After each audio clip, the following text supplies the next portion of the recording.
7-8 महीने पहले ही उन्होंने वहां पे कह दिया कि आज के बाद इनके लिए मेरे दरवाजे बंद हैं। तो आज मुझे बहुत खुशी है कि ये हमारी जमात को ज्वाइन कर रहे हैं। महबूबा जी ने कहा था कि मैं खुश हूं कि सब गार्बेज बाहर आ रहा है, अब वो वापस ले रही है, उसमें मैं क्या कर सकता हूं। क्या स्टेटहुड और 370 के मुद्दे पर छिड़ी जंग से पार्टियां अलग हो रही हैं? क्या एनसी से ज्यादा ताकतवर है पीडीपी? ये सवाल इसलिए है क्योंकि नेशनल कॉन्फ्रेंस के पूर्व विधायक कफील उर रहमान जम्मू कश्मीर पीडीपी में शामिल हो चुके हैं। जम्मू कश्मीर की राजनीति एक बार फिर से बदलाव के दौर से गुजर रही है। नेशनल कॉन्फ्रेंस के पूर्व विधायक कफील उर रहमान जो है वो पीडीपी में शामिल हुए हैं। रहमान कुपवाड़ा जिले के करनाह विधानसभा क्षेत्र से 2 बार विधायक रह चुके हैं और क्षेत्र में एक प्रभावशाली नेता माने जाते हैं। उनका पीडीपी में शामिल होना पार्टी अध्यक्ष महबूबा मुफ्ती और अन्य वरिष्ठ नेता जो हैं उपस्थिति में हुआ है, जो इसे राजनीतिक रूप से महत्वपूर्ण बनाता है।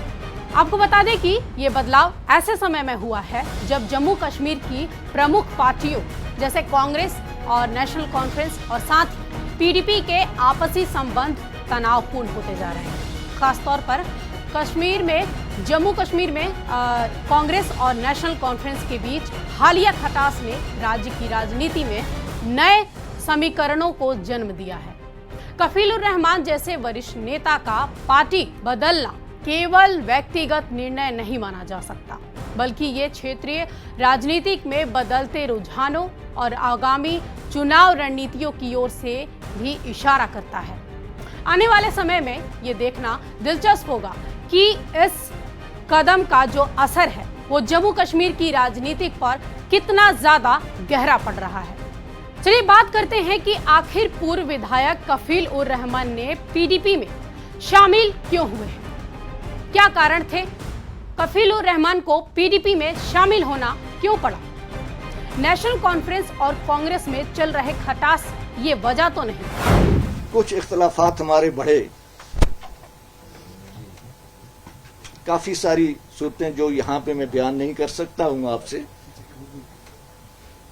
तो उन्होंने भी ये महसूस किया कि इस शख्स के साथ रहना शायद मेरी जो आज़ाद ख्याली है, आज़ाद तबीयत है, वो उसके मुनाफी है। इख्तलाफ बढ़े, वहां तक पहुंचे कि जहां 7-8 महीने पहले ही उन्होंने वहां पे कह दिया कि आज के बाद इनके लिए मेरे दरवाजे बंद हैं। दरअसल जब करनाह विधानसभा क्षेत्र से 2 बार विधायक रहमान पीडीपी में शामिल होने जा रहे थे, तब पीडीपी की अध्यक्ष महबूबा मुफ्ती इस मौके पर मौजूद थी और कार्यक्रम के बाद पत्रकारों से बातचीत करते हुए महबूबा मुफ्ती ने एक बयान दिया, जिसमें महबूबा मुफ्ती ने कहा कि जम्मू कश्मीर कठिन दौर से गुजर रहा है। लोगों ने अपने कुछ समस्याओं के समाधान की उम्मीद में सरकार चुनी थी, लेकिन ये सरकार पटवारियों का जो तबादला है, तबादला कौन करेगा और बीडीओ की जो नियुक्ति है वो कौन करेगा जैसे मुद्दों में उलझी हुई लगती है। महबूबा मुफ्ती ने यह भी कहा कि जम्मू कश्मीर के खनिज संसाधनों और पर्यावरण को नुकसान पहुंचाया जा रहा है, जबकि निर्दोष लोग जेलों में सड़ रहे हैं। जम्मू कश्मीर को तबाह और विभाजित हुए लगभग 6 साल हो चुके हैं, लेकिन लोगों के लिए कुछ भी बदला नहीं गया है। खुशी इसलिए नहीं है सिर्फ कि ये कोई असेंबली सीट है तो फिर हमारी वहाँ खुशी इसलिए है कि इसको जम्मू कश्मीर बहुत मुश्किल हालात से गुजर रहा है। और ऐसे में जैसे कि आपने देखा कि आज 5 अगस्त को 6 साल हो जाएंगे तकरीबन, जब जम्मू कश्मीर की तबाही के, जम्मू कश्मीर को टुकड़े में बांटा गया, इख्तियारात छीने गए, सब कुछ। तो उसके बावजूद जो माहौल बना है, गुठन है, बात नहीं कर सकते हैं आप, रोज छापे, रोज तकलीफ। और अब लोगों ने बहुत बड़ी तादाद में यहाँ एक सरकार को चुना था ये सोच के कि शायद कुछ बदल जाएगा, कोई तब्दीली आएगी, कुछ चेंज होगा। अगर कुछ नहीं होगा तो कम से कम हम सर उठा के जी सकेंगे। मगर लगता है कि वो ऐसा कुछ हुआ नहीं, हालात बिल्कुल वैसे हैं जैसे पहले थे, वही मुश्किलात हैं, वही जेलों में हमारे नौजवान हजारों के तादाद में बंद पड़े हैं, कोई पूछता नहीं।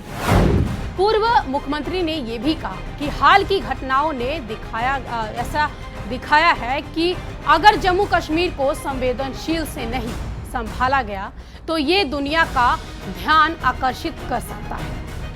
हमने अभी देखा कि हम एक पूर्ण युद्ध के कगार से वापस आ गए हैं। यही कारण है कि जवाहरलाल नेहरू जैसे अच्छे पुराने नेताओं ने जम्मू कश्मीर के साथ छेड़छाड़ नहीं की और इसका ध्यान रखा। जम्मू कश्मीर के राजनीतिक गलियारों में बवाल तब होने लगा जब जम्मू कश्मीर की पूर्व मुख्यमंत्री महबूबा मुफ्ती के आरोपों पर एक एनसी नेता ने अपना बयान दिया। महबूबा मुफ्ती के आरोपों और कफील उर रहमान के पीडीपी में ज्वाइन करने पर एनसी नेता तनवीर सादिक ने कहा कि एक बार महबूबा मुफ्ती ने खुद कहा था कि अब सारा कचरा बाहर आ रहा है। ऐसे में अगर महबूबा उस कचरे को वापस ले रही है तो उनके लिए जो है ये अच्छा है। क्योंकि मुझे अगर याद होगा महबूबा जी ने कहा था कि मैं खुश हूं कि सब गार्बेज बाहर आ रहा है, अब वो वापस ले रही है, उसमें मैं क्या कर सकता हूँ। वहीं सीएम उमर अब्दुल्ला पर महबूबा के हमले पर सादिक ने कहा कि पहलगाम हमले के बाद जम्मू कश्मीर के पर्यटक को जो नुकसान हुआ है उसे दुरुस्त करने के लिए सीएम खुद आगे आए हैं और अलग अलग राज्यों का दौरा कर पर्यटकों से जम्मू कश्मीर आने की अपील कर रहे हैं। देखिए, चीफ मिनिस्टर साहब हर किसी जगह जा रहे हैं और एक ही मेन मकसद है कि जो नुकसान 22 अप्रैल के बाद हुआ उस नुकसान की हम भरपाई कर सके। अगर आप देखेंगे उमर साहब बहुत सारे, चाहे वो वेस्ट बंगाल था, गुजरात है या इसके बाद बाकी भी स्टेट्स हैं, उसमें जाएंगे, मुंबई है, इसके बाद कोशिश यही है कि जो टूरिज्म जो यहाँ है वो वापस रिवाइव हो जाए, जो हमारे जो लोग हैं उनका जो इकोनॉमिक्स जो प्रॉब्लम्स है उसका थोड़ा सा इजाला हो जाए, वही हमारी कोशिश है।